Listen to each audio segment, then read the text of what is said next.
Hello, have a nice day. Ram Navami हिंदुओं का पवित्र त्योहार है। रामनवमी के एक दिन पहले शायद बहुत सारे शहरों में रामचंद्र जी के सम्मान में शोभा यात्रा निकाली जाती है। तो इस बार भी निकली शोभा यात्रा रामनवमी के संबंध में। तो भैया यूपी में कई जगह, मुंबई में, गुजरात में एक दो जगह, साबरकांठा वगैरह, और राजस्थान, सांप्रदायिक दंगे हुए। सांप्रदायिक दंगे क्या जी? हिंदू और मुसलमान एक दूसरे के ऊपर पत्थर फेंकते हैं, लाठियां डंडे भांजते हैं। I am unable to understand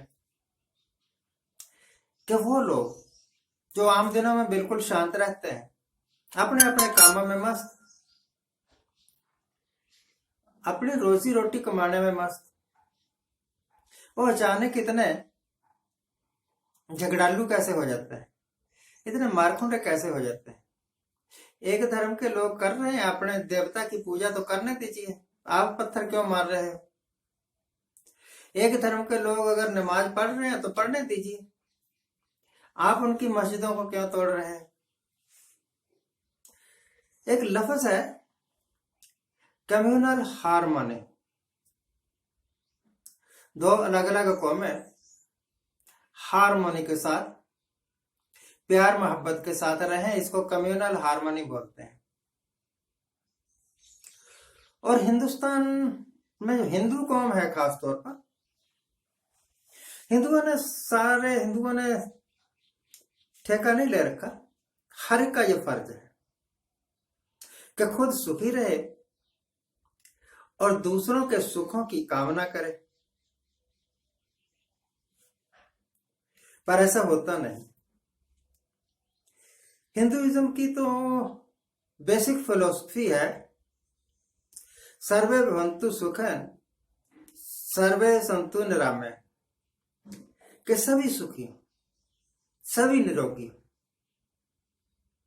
तो फिर हिंदू लोग हिंदुइज्म की इस फिलॉसफी को अगर मानते हैं,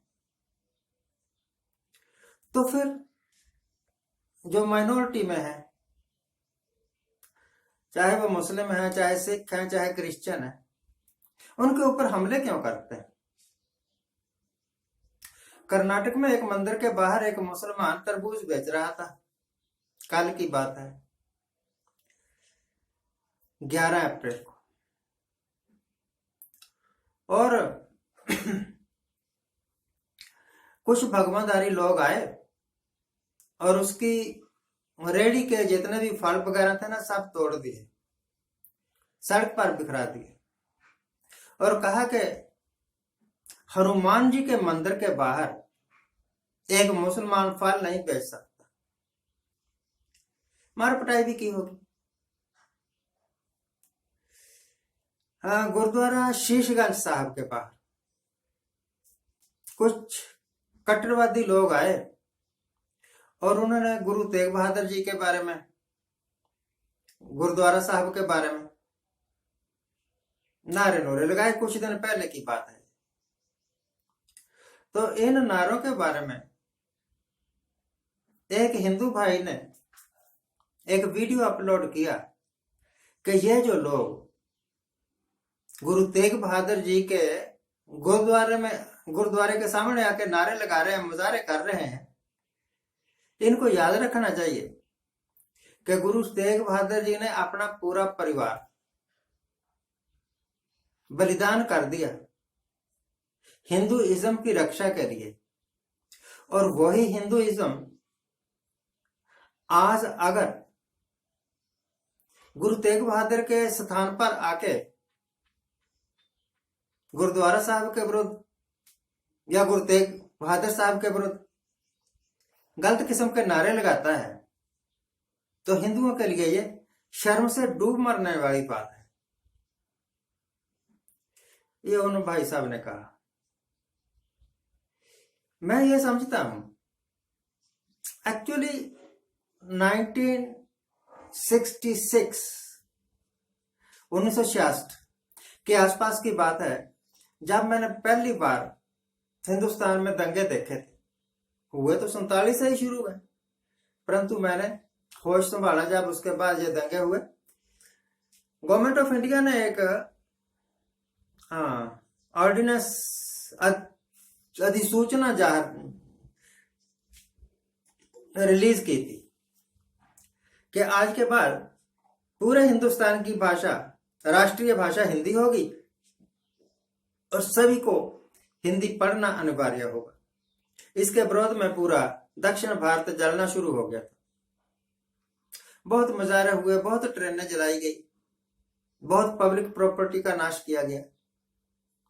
यह पहला था। उसके बाद हर 2-4 साल बाद कहीं ना कहीं दंगे भड़कते थे। खासतौर पर इलेक्शनों से पहले। अरुण शौरी साहब का कहना है ये जो दंगे भड़कते हैं, चाहे हिजाब के नाम पर, चाहे नमाज के नाम पर, चाहे हलाल के नाम पर, चाहे कि हनुमान के मंदिर के सामने तेरे को फल नहीं बेचने देने,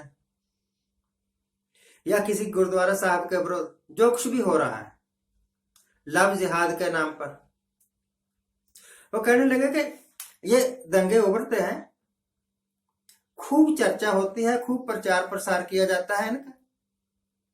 ऐसे लगता है कि टीवी में, अखबारों में इसके अलावा कोई खबर ही नहीं है।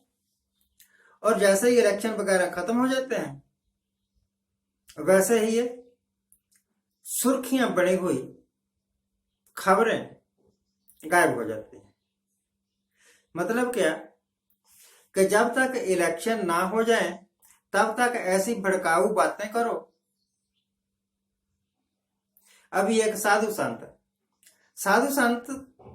संतों की इज्जत करते हैं लोग, और अगर साधु संत खड़ा होकर कहे कि जो मुसलमानों की औरतें हैं उनके साथ बलात्कार करो, उनको बेइज्जती करो, मारपिटाई करो, तो वो साधु संत नहीं है। अभी 2-4 दिन पहले ही एक साहब ने, ऐसे साधु संत थे, ऐसे भाषण दिए और फिर बाद में उनके ऊपर FIR वगैरह हो रही है, शायद कोई कार्रवाई हो, और थोड़े दिनों बाद उन्होंने माफी मांग ली कि मेरे से गलती से निकल गया। अरे गलती से ये बात ही निकलनी थी कि मुसलमानों की औरतों के साथ बलात्कार कर दो। इट इज रिडिकुलस, बहुत शर्मसार करने वाली बात है। राज करो, हम चाहते हैं कि पूरे हिंदुस्तान में आपका राज, पर अगर आपके राज आने के बाद कोई अपनी औरतों को सुरक्षित नहीं रख सकता, कोई अपने धर्म के अनुसार पूजा नहीं कर सकता, कोई अपने धर्म के अनुसार, अपने समझ के अनुसार कपड़े नहीं पहन सकता, तो ऐसा राज ना किते का। ये राज नहीं है, इसको नष्ट ही हो जाना चाहिए। वो सरकार है जो देश हित में, देश हित यही नहीं होता कि बाहर के हमलों से देश को सुरक्षित रखें, यह भी देश हित है कि देश के लोग अमन से, शांति से रहें। उम्मीद है कि कम से कम हिंदुस्तान के लोग समझेंगे कि इस तरह के फसाद खड़े करके कभी किसी को कोई फायदा नहीं हुआ। आज के लिए इतना ही। Thank you very much for watching. Thank you.